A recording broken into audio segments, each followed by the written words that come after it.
This is how to color grade your photos in DaVinci Resolve.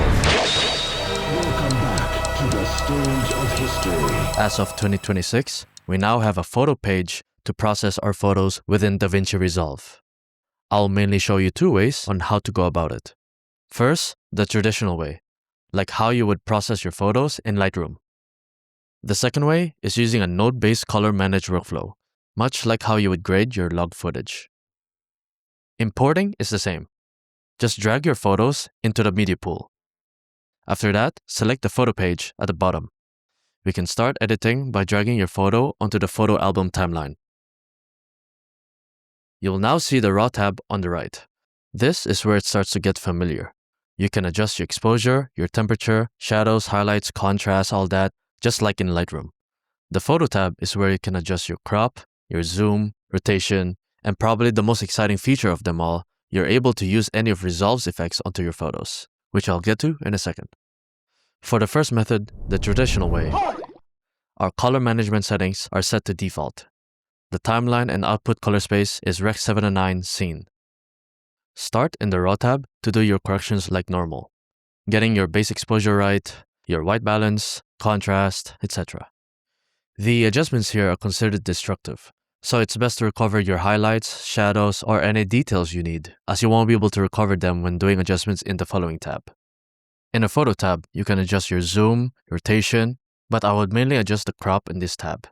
Instead of using the sliders, select the crop tool in the preview window to manually frame your photo. Resolve also provided some film looks you can use, but I personally don't use them.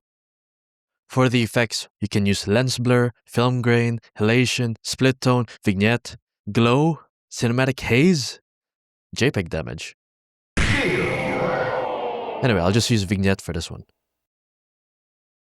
Back to the Photo tab. If you continue to make adjustments here, you will see these same adjustments placed on the first node on the main color page.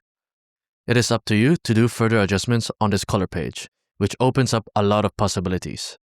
Which brings me to the second method, the node-based color managed workflow. We'll treat our photo like it's log footage. The color management settings are now set to timeline color space, DaVinci Wide Gamut Intermediate, and output color space to Rec 709 Gamma 2.4. This time in the Raw tab, depending on the camera you use to shoot your photos, you'll set your color space and gamma according to the log that's provided. In my case, I use Sony, which then I can set the color space to S-Gamut3 Cine and the gamma to S-Log3. Your photo will now look flat and gray, just like it's log footage. Now it's time to head over to the color page. If your photo is shot in portrait, you can change the workspace layout from landscape to portrait on the top right corner of the preview window. If you've graded in DaVinci Resolve before, then you would instantly recognize the workflow. We'll be setting up a CST sandwich.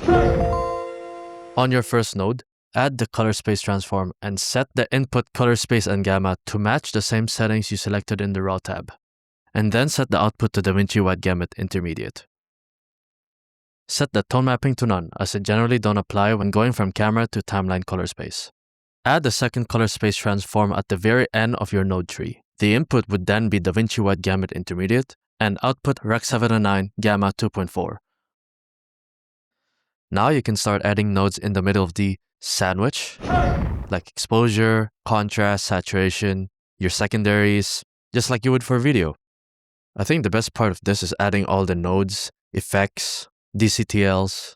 It's all flexible. You can even swap out your output CST for different DRTs, such as 2499, OpenDRT, or other film print emulations. I'll use mine as an example. As you can see, the possibilities are endless. So when you're all done, there are two ways to export. You can use the quick export on the photo page, or the traditional way using the delivery page. That's it. Now, if you want to learn more, click here and I'll see you on the other side.